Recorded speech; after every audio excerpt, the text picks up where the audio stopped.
Good afternoon to everyone, distinguished invitees on the dais, delegates of the conference, ladies and gentlemen. I want to thank the organizers of the conference for inviting me to participate in it, because it gives me a chance to have a deeper insight into the workings and also aspirations of the global Tamil community. I'm well aware of the fact that Tamils are one of the largest ethnic groups in the world. And they form a vibrant community whose members are blessed with business acumen and also with exceptional intellectual and creative abilities. To me, this explains why the people of Tamil Nadu origin boldly traveled across the seas, settled in other, sometimes very remote parts of this world, and then excelled in various spheres of life. It is a unique phenomenon also in linguistics that the Tamil language has obtained an official status in other countries of the world. And this fact is also a proof of the influence of the overseas Tamil communities and their contribution to the overall progress of civil society. So the vibrant economy of Tamil Nadu is a testimony to the industrious nature of its residents. The state is widely known as an automotive hub of the country and also hosts other key industries like textile industry, electronics and IT, as well as aerospace industry. Educational pedigree of Tamil Nadu is also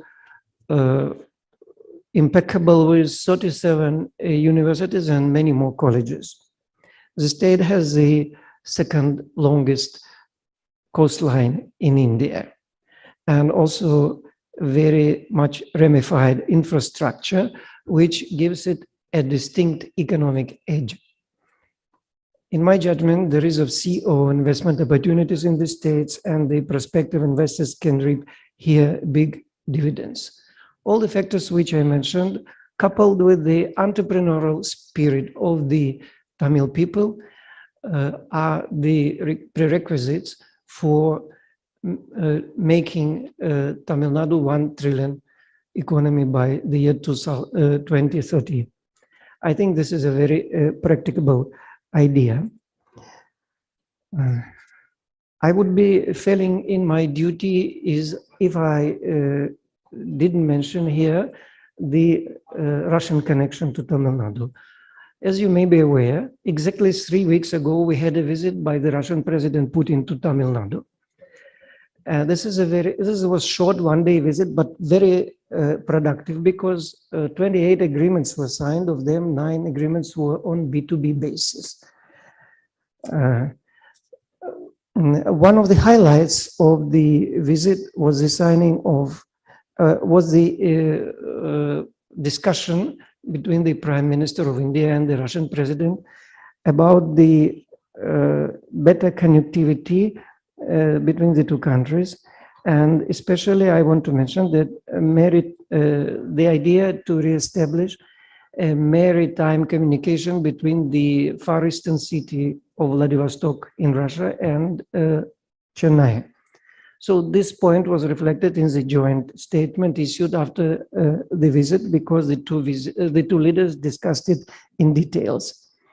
And this sea route will be very important logistically.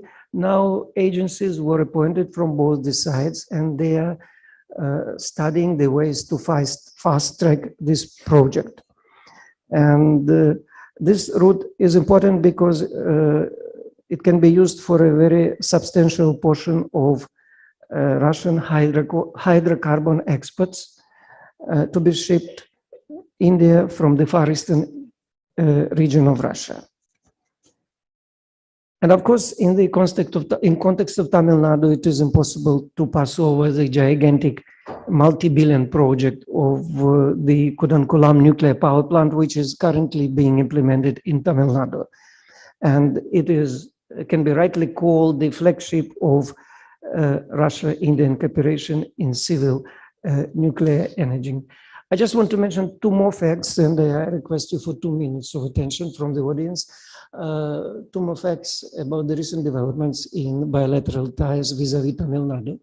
In February this year, I went to one of the pipe factories, which belongs to a very big business group, and flagged up the first consignment of precision steel pipes, steel tubes to Russia.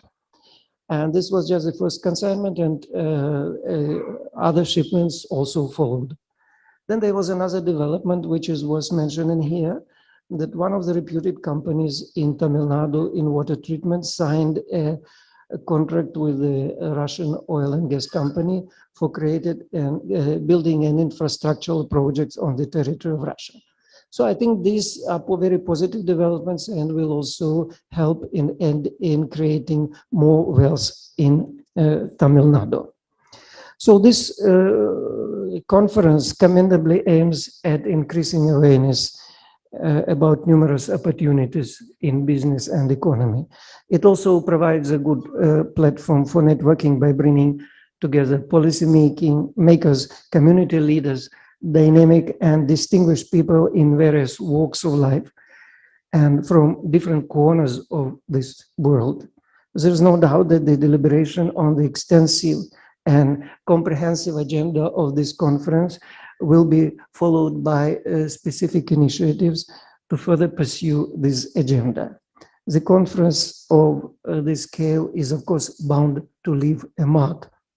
And with these words, I conclude my address and also want to say that I'm quite sure that this conference will be a big success. Thank you so much.